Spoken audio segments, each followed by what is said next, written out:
আলোর উৎসব দীপাবলি। দীপাবলির আলো যে শুধু মানুষের বাইরের জগতের অন্ধকার দূর করে তা নয়, দীপাবলির আলো মানুষের মনের অন্ধকারও দূর করে। তাই দীপাবলির সন্ধ্যায় সকলকে জানাই শুভ দীপাবলির প্রীতি শুভেচ্ছা এবং অভিনন্দন। প্রথমেই মাটির প্রদীপগুলোকে জলে ভিজিয়ে রেখে তারপরে তুলো দিয়ে আমি সলতে তৈরি করে নিচ্ছিলাম। তারপর প্রদীপের মধ্যে তেল দিয়ে প্রদীপগুলোকে সারা বাড়িতে সাজিয়ে দিয়ে প্রদীপগুলো জ্বালিয়ে দিলাম।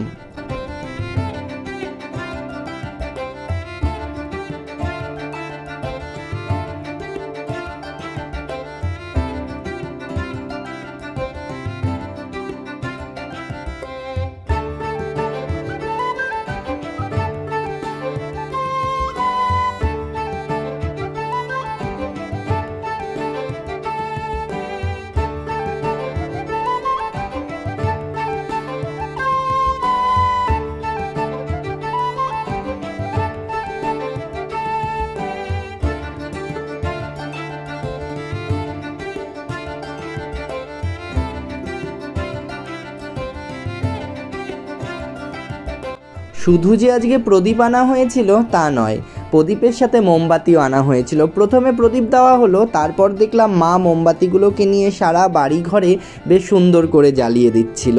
আজকের সন্ধ্যাটা বেশ একটা অন্যরকম সন্ধ্যা।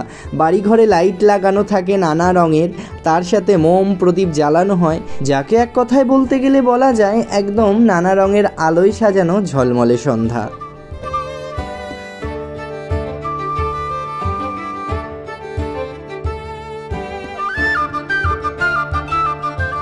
এবার তোমাদের দেখাই রং বেরঙের লাইটে আমার বাড়িটা কেমন সাজানো হয়েছিল। তোমরা কিন্তু অবশ্যই কমেন্টে জানিও তোমাদের কেমন লাগছে।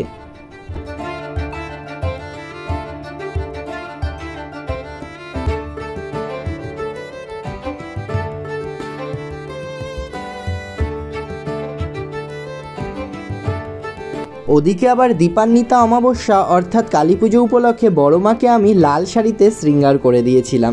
বড় মাকে আজ খুব সুন্দর লাগছে আর মিষ্টিও লাগছে, দেখো একবার।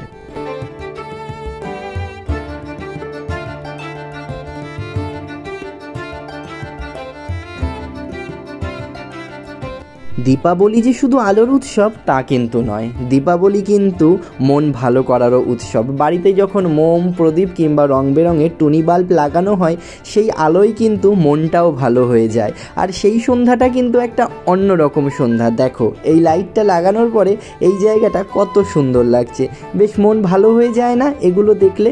এ কারণেই বাড়ি ঘরে দীপাবলির সন্ধ্যায় রং বেরঙের লাইট দিয়ে সাজাই। ওদিকে আবার চারিদিকটা পোড়া বাজির গন্ধে ভরে উঠেছে, আর আকাশের দিক তাকালে রকেট ফুলঝুরিগুলো নানা রকম রং বেরঙের শব্দ করে ফেটে উঠছে। বাড়ির কাজগুলো কমপ্লিট করে বেরিয়ে পড়েছি পাড়ায় ঠাকুর দেখতে। এই দেখো ছোট কালী ঠাকুর দিয়ে বাচ্চারা কত সুন্দর পুজো করেছে, আর ওইখানে প্রসাদও দিচ্ছিল। যাওয়ার সাথে সাথে হাতে ধরিয়ে দিল ফ্রাইড রাইস, আলুর দম, সুজি আর ফল। বেশ একটা অন্যরকম অনুভূতি। ওগুলো কমপ্লিট করে যখন আমি পাড়ায় জেঠি বাড়ি গেলাম, দেখলাম ওই জেঠি বাড়িতে পিসিরা এসেছে। পিসিরা বলল, চল কৌশিক, পাড়ায় অনেক কালী পুজো হয়েছে, একটু প্রসাদ খেয়ে আসি। আমি বললাম চলো পিসি, যাওয়াই যায়। তাই জেঠি পিসি আমরা সবাই মিলে গিয়েছিলাম কালী পুজোতে। লক্ষ্মী পুজোর সন্ধ্যা, কালী পুজোর সন্ধ্যা একটু অন্যরকমই সন্ধ্যা। আর আমরা তো গ্রামে থাকি, এখানে এই সন্ধ্যাগুলো একটু অন্যরকম আমেজ পাওয়া যায়। আর এখানে দেখো ঠাকুরটা কত সুন্দর লাগছে।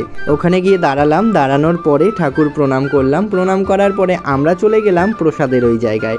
আর এখানেও প্রসাদে ফ্রাইড রাইস আলুর দম করেছিল, তাই আমি যাওয়ার সাথে সাথে একটা মামি আমাকে ফ্রাইড রাইস আলুর দম দিয়ে দিল।